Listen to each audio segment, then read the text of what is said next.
राजगृह के पास एक छोटा सा गांव था। वहीं रहता था सुदत्त। बाहर से देखने पर सब कुछ ठीक लगता था। उसके पास काम था, घर था, लोग उसे सम्मान देते थे। लेकिन भीतर भीतर उसका मन कभी चुप नहीं रहता था। वह चलता तो सोचता, बैठता तो सोचता, सोता तो भी सोचता।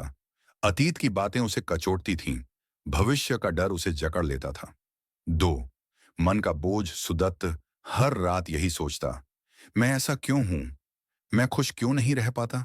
सब ठीक होते हुए भी मन भारी क्यों है? वह खुद से लड़ते लड़ते थक चुका था। उसे लगता था जैसे उसका मन उसका मित्र नहीं, उसका कारागार बन गया है। तीन, बुद्ध के बारे में सुनी हुई बात एक दिन गांव में चर्चा थी। गौतम बुद्ध पास के वन में आए हैं। लोग कह रहे थे, वे मन की पीड़ा दूर करते हैं, वे सोच को शांत करना सिखाते हैं। सुदत्त हंस पड़ा। सोच को कौन रोक सकता है? मन तो मन है। फिर भी अंदर कहीं एक छोटी सी आशा जागी।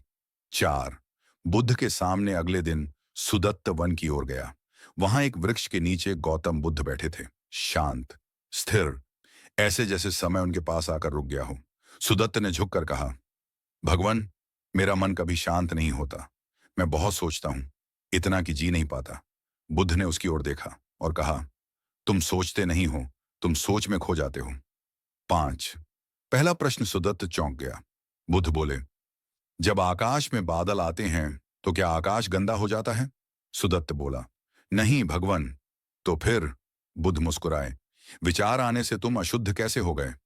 छह, मन की गलत पहचान। बुद्ध ने कहा, तुम्हारी पीड़ा की जड़ यह नहीं है कि विचार आते हैं। पीड़ा यह है कि तुम मान बैठे हो कि तुम वही विचार हो। सुदत्त की आंखें भर आईं। तो मैं कौन हूं? उसने पूछा। बुद्ध बोले, तुम वह हो जो विचार को देख सकता है। सात, झील का उपदेश। बुद्ध ने पास की झील की ओर इशारा किया। जब पानी स्थिर है तो प्रतिबिंब साफ है, लेकिन जब लहरें उठती हैं तो कुछ भी स्पष्ट नहीं दिखता। तुम लहरों को रोकने में लगे हो और भूल गए हो कि झील बनना है।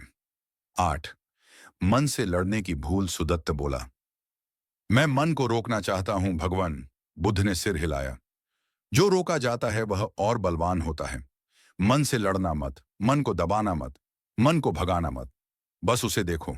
9, साक्षी का रहस्य। बुद्ध बोले, जब क्रोध आए तो कहो क्रोध आया है, जब डर आए तो कहो डर आया है, लेकिन यह मत कहो मैं क्रोधित हूं, मैं डरा हुआ हूं, क्योंकि तुम क्रोध नहीं हो, तुम डर नहीं हो, तुम उनका साक्षी हो। 10, सांस का द्वार। बुद्ध ने कहा, अगर तुम देखना सीखना चाहते हो तो सांस को देखो। सांस को बदलो मत, सांस को रोको मत, बस देखो। सांस वर्तमान में है, विचार अतीत या भविष्य में। जो सांस के साथ है वह यही है। 11, पहली झलक। सुदत्त ने आंखें बंद की। सांस आती, सांस जाती, विचार आते, विचार जाते। पहली बार वह उनमें बहा नहीं। कुछ पल के लिए मन शांत हुआ। बुद्ध ने कहा, यही झलक है, यही शुरुआत है। 12, सोच की बीमारी। बुद्ध बोले, तुम दुखी नहीं हो, तुम सोच की बीमारी में हो।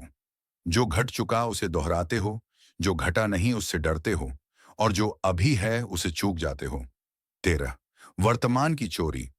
जब तुम यहां नहीं होते, बुद्ध बोले, तो जीवन चोरी हो जाता है, और सबसे बड़ी चोरी यह है कि तुम्हें पता भी नहीं चलता। 14, समाधान नहीं, जागरण। सुदत्त बोला, तो समाधान क्या है? बुद्ध मुस्कुराए, समाधान नहीं, जागरण चाहिए। देखो कि तुम सोच रहे हो, बस यही देखना तुम्हें मुक्त कर देगा। 15, अभ्यास। बुद्ध ने कहा, हर सुबह खुद से पूछो, अभी मैं कहाँ हूं?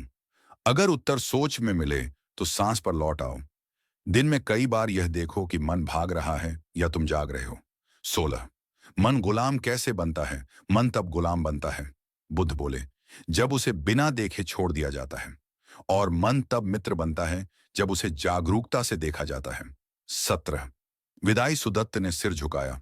वह बदल नहीं गया था, लेकिन वह जाग गया था। बुद्ध ने अंतिम वाक्य कहा, मन को शांत मत करो, मन को समझो, समझ से शांति आती है। 18, परिवर्तन। समय बीता। सुदत्त अब भी सोचता था, लेकिन अब वह उसमें डूबता नहीं था। जीवन फिर से महसूस होने लगा, और एक दिन उसने मुस्कुराकर कहा, मैं मन नहीं हूं, मैं वह हूं जो मन को देख रहा है।